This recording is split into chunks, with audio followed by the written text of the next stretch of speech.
अस्सलाम वालेकुम। मेरा नाम हुमायूं इफ्तिखार राजा है और बहुत से दोस्तों का सवाल था कि रिंग रोड रावलपिंडी का तो इफ्तिताह हो गया है, लेकिन इसकी सराउंडिंग में जो सोसाइटीज़ हैं इनके रेट्स,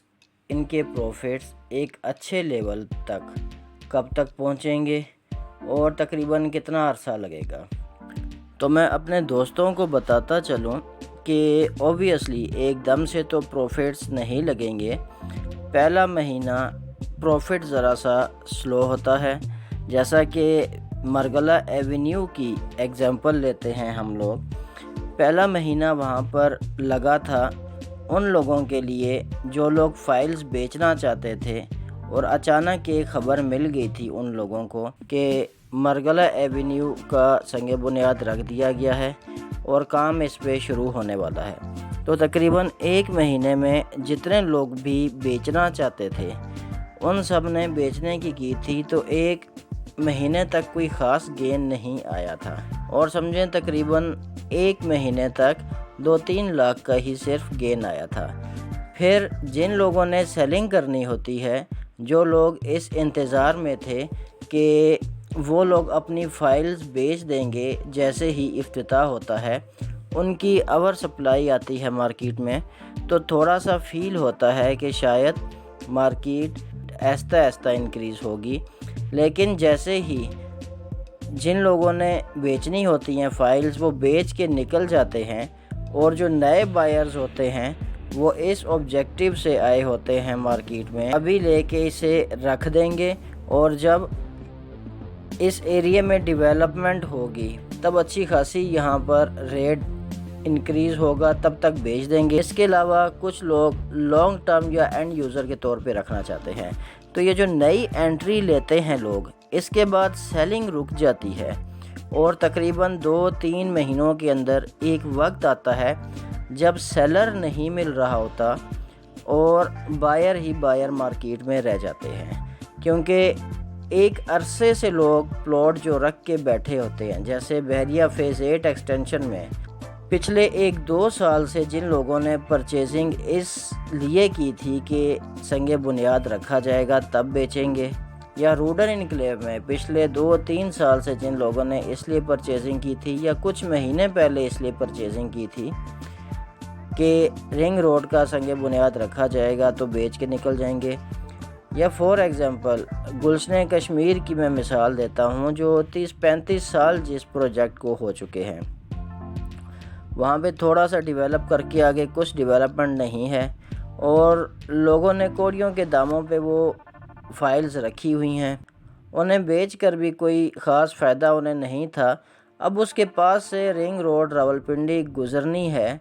तो उनके लिए एक अच्छा चांस है कि वो इतने सालों से जो एक पैसा फंसा के वो लोग बैठे थे वो लोग बेच के निकल जाएं। अब उन्होंने तो एक तकलीफ़ काटी है जिसकी वजह से वो निकलना चाहते हैं,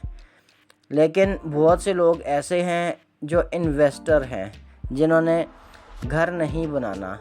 वो लोग एंट्री करके 1-2 साल के लिए होल्ड कर सकते हैं और इसके बाद बेच के एग्ज़िट वो कर सकते हैं। तो उन लोगों ने परचेजिंग करनी है, लेकिन वहाँ पर जिनके पास रजिस्ट्री है वही फ़ायदे में रहेंगे। और रिंग रोड के रास्ते पर नई रजिस्ट्री फ़िलहाल सेक्शन 4 की वजह से रुकी हुई है। तो हमेशा कोई भी प्रोजेक्ट जब स्टार्ट होता है, पहला महीना जैसे FWO ने सर्वे करना है, देखना है, लैंड देखनी है, प्लानिंग करनी है। फिर इसके बाद काम इसका अप्रैल के मिड तक, जब मशीनरी FWO की आ जाएगी,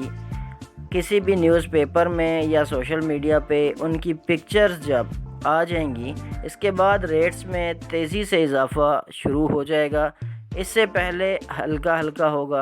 वजह यह है कि सियासी सूरत हाल भी ऐसी है, उस वक़्त तक इस सियासी सूरत हाल का कोई ना कोई हल भी निकल चुका होगा। फिर इसके बाद मंथली बेसिस पर रेट इंक्रीज़ होता है। For example Bahria phase 8 extension की अगर मिसाल लें हम लोग, तो मंथली बेसिस पे 3 लाख, 4 लाख, 5 लाख या 6 लाख ऑन एवरेज से रेट इंक्रीज़ हो सकता है, जो कि 5-6 महीने तक आगे जाके کافی اچھا خاصا اضافہ بن چکا ہوگا۔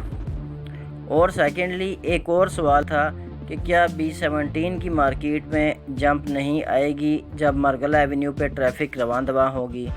بالکل آئے گی، تقریباً 10 لاکھ تک کا ایک جمپ ایکسپیکٹڈ ہے جیسے ہی ٹریفک کے لیے اوپن ہوتا ہے، لیکن اس کے بعد جو اضافہ ہوگا B17 کے ریٹس میں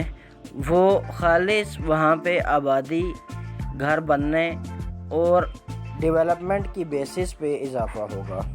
وہ انویسٹمنٹ والا اضافہ نہیں ہوگا، وہ وہاں پہ اینڈ یوزرز کے گھر بنانے کی بیسس پہ اضافہ ہوگا۔ اور ایسی جگہ پہ بہت جلدی انویسٹمنٹ کے لیے نہیں، گھر بنانے کے لیے لوگ پلاٹس پرچیز کرنا سٹارٹ ہو جاتے ہیں، کیونکہ انویسٹرز جو ہیں، انویسٹرز کے لیے ہاٹ ایریا پورے پنڈی اسلام آباد میں رنگ روڈ راولپنڈی کی سراؤنڈنگ کا ہے۔ ویسے بھی آپ اگر B17 کے ایریے کا ریٹ دیکھ لیں، 5 مرلہ ایف بلاک میں 70 لاکھ کے اراؤنڈ ہے، تو اس بجٹ کے اندر آپ بحریہ ٹاؤن فیز 8 ایکسٹینشن یا سراؤنڈنگ کے ایریاز میں DHA فیز 3 ہو گیا، روڈن انکلیو ہو گیا، اسلام آباد گولف سٹی ہو گیا، CBR ٹاؤن فیز 2 ہو گیا، کیپٹل سمارٹ سٹی ہو گیا، اس ایریے کے اندر آپ کافی زیادہ پلاٹس میں انویسٹمنٹ بھی کر سکتے ہیں۔ اور اس کے علاوہ اگر سائز کو دیکھا جائے تو 5 مرلے کے بجائے 10 مرلے کا پلاٹ بھی آپ لے سکتے ہیں۔ تو انویسٹرز جو ہے جس سائڈ پہ وہ کماتا ہے اسی سائڈ پہ اس نے نکلنا ہے۔ اور فیز 8 ایکسٹینشن ہو گیا، Rudn enclave, capital smart city, CBR town phase 2، یہ سارے ابھی ڈیولپنگ سٹیج میں ہیں۔ وہ الگ بات ہے CBR ٹاؤن فیز 2 کی NOC اپرووڈ ہے، روڈن کی انڈر پروسیس ہے، سلور سٹی کی اپرووڈ ہے، کیپٹل سمارٹ سٹی کی اپرووڈ ہے، لیکن یہ سب ڈیولپنگ سٹیجز میں ہیں اور ان میں وہی سب سے زیادہ اور سب سے جلدی گین کرے گا جو ڈیولپمنٹ اور NOC کے پرابلمز جلد از جلد سولو کر لے گا۔ تو دوستوں کو ایڈوائس تھی، جو رنگ روڈ بننے کے بعد بیچنے کے پلان پہ ہیں وہ ہولڈ کر کے رکھیں، کیونکہ ریٹ مومنٹم آہستہ آہستہ گین کرتا ہے۔ اور تقریباً یہ سیلنگ کے لیے جن لوگوں نے رکھے ہوئے تھے وہ سب اس 1 مہینے کے اندر سیلنگ کر چکے ہوں گے، تو پھر کافی سپیڈ سے ریٹ انکریز ہونا سٹارٹ ہو جائے گا۔ چلیں آج کے لیے یہی ایڈوائس تھی۔ آپ سب کا بہت شکریہ، مجھے اپنی دعا میں یاد رکھیے گا، میرا چینل سبسکرائب کیجیے گا۔ بہت شکریہ، اللہ حافظ۔